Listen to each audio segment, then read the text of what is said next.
battle for that vacant IBF 140-pound title. You've also been calling out some big names that are up there in the 147-pound division. What path do you think you want to take?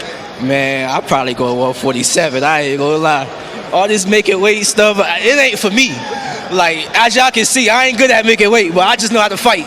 You know what I'm saying? So I don't know. We'll go back to the drawing boards. I talked to my coaches about that. But either way, it's gonna be BTA and whatever weight class I go to. Keyshawn Davis. Now, Keyshawn Davis called out Devin Haney. He also teased a move up in weight. So Keyshawn Davis, Devin Haney, that is the topic I will discuss in this video. What up, Fight World? It's your boy Ego, and I'm back with some more boxing. It. Keyshawn Davis beat Nair Albright again. I've already did a breakdown of the fight. For me, I think Keyshawn fights recently have been really a mixed bag where there's large portions of the fight where you at best you're seeing glimpses of a really special Olympian, but it's not, I don't know how to define it, but it's weird. It's like you're doing good and you could be winning the fight and you could, some people even say dominate, but it's not super duper convincing. Like, for example, when I watch David Benavidez, when I watch Gervonta Davis, there's a level of eliteness to what they're doing where, let's say there's a couple competitive rounds. Once they get your number, they calling you up. And then from that point on, they started to systematically break you down, bust you up, and then it gets to the point where it's like, all right, they pulling away crazy, right? In most of their fights, right? Most of their fights. So it is super systematic. Keyshawn will be like almost in this weird realm of half playing around. Then he's like, ooh, that was a nice combo. And then it'll be breaks and lulls where the action is weird or very rough, not much is going on. I mean, honestly, yes, it really was. I wanted to fight the people like Oscar Duarte. I wanted to fight people like Devin Haney. I was on the phone with Lamont Roach, so I'm calling out these other guys to make a bigger fight for my legacy, but Top Rank insisted I fought Nair Albright, so they got it. Now, here's the part that Keyshawn said to me that was very troubling. Play the clip. Man, I'll probably go 147. I ain't gonna lie. All this making weight stuff, it ain't for me. Like, as y'all can see, I ain't good at making weight, but I just know how to fight. You know what I'm saying? So I don't know. We'll go. That was extremely weird to hear a fighter say, ah, man, you know, all this making weight stuff, that ain't for me. I don't know. I just know how to fight. You know what I mean? To me, some things in your head sound better, and then when you actually reveal it, it's just like, oh, okay, that didn't go how I expected. What do you mean this making weight stuff is not for me? What the heck does that mean? That sounds horrible. That's like a janitor, a custodian, be like, oh man, all these cleaning toilet stuff and sweeping and mopping, that ain't for me. That ain't my thing. I'm just here to collect my check. Bro, that is by far one of the most ignorant comments I've ever heard.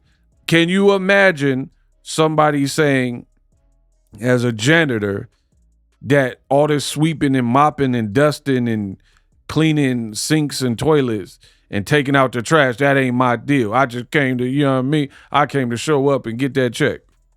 Can you imagine somebody working at McDonald's and they like, man, all this flipping burgers, salt and fries and put them in the deep fryer, that ain't for me. Y'all know what I came to do. What are you talking about, bro? Making weight is not for me. I mean, it's exactly for you. You're a boxer. It's literally part of the job description and the long established rule set. And when Boxingego tells you what it is, y'all be like, oh, Ego, you a hater. I told you Gen Z is not holding it down for boxing. They are chopped. You got boxers complaining about making weight. Now, I get it. Going on any type of diet, cutting weight, it's not ideal. It's not optimum. You don't probably feel good. You're dehydrating. You're flattening out. You're cranky. But that's part of the job. We didn't tell you, hey, Keyshawn, become a boxer. So this is the troubling part for a guy like Keyshawn, because as I was saying earlier, when I watch the fight, I see glimpses of like, all right, he could be a problem. But you're calling out Gervonta Davis, right? Literally a 135-pounder that can probably make 130 if he wanted to, right? And then you just got to 140 and you're missing weight and having to retry and needing a mulligan. Then you're talking about, I might be up at 147 because this making weight business, that ain't for me. I just came to fight. It's foolish. Pure buffoonery and foolery. But then got the nerve to be on here streaming with that Mexican streamer dude, Oblivion, or streaming with Dean the Great. So you got time to stream, but you can't knock them ounces off, get them pounds off to make weight. And then you talk about it post-fight. Oh, I didn't come to make weight. I just came to fight. So you're calling out a smaller Tank Davis when clearly you probably should have been at 47. We seen you next to Jake Paul, and you didn't look that small, right? These dudes are capping with their weight. And then, okay, Tank, we know he's smaller. And people would still favor him to beat you, for real, for real. Then you calling out Devin Haney. You can say what you want about Haney, but he's professional. He's making weight, and he's pretty big for his weight classes too. So that coupled with the fact that Devin Haney has more experience. So for me, given the performance with Albright ain't nearly as accomplished as Devin Haney. So you're looking so-so until round 11 and 12. You even got clipped with a big shot, I believe, in round 5 versus a guy that you already fought and beat before. Imagine Mayweather looking worse versus Maidana. And we know Maidana's more accomplished than Albright has been, right? Albright's coming off a draw to Frank Martin, and I think Frank Martin won the fight, even though he got rocked later in the fight. You see what I'm saying? So to me, that performance, even though you almost hurt him or stopped him or whatever in the 11th to 12th, not good enough to beat a Devin Haney or anybody who's elite. So I want to see Keyshawn, instead of trying to do the showmanship and the streaming, focus more on your craft and making weight. And then people will maybe be a believer. Because, again, there's glimpses of that greatness and, like, potential. But then body slamming your opponent, just foolery. You could get DQ'd. You already had a no contest, no decision with the dude, Albright. And then now you're risking a DQ by picking him up and slamming him. And he was losing the fight already.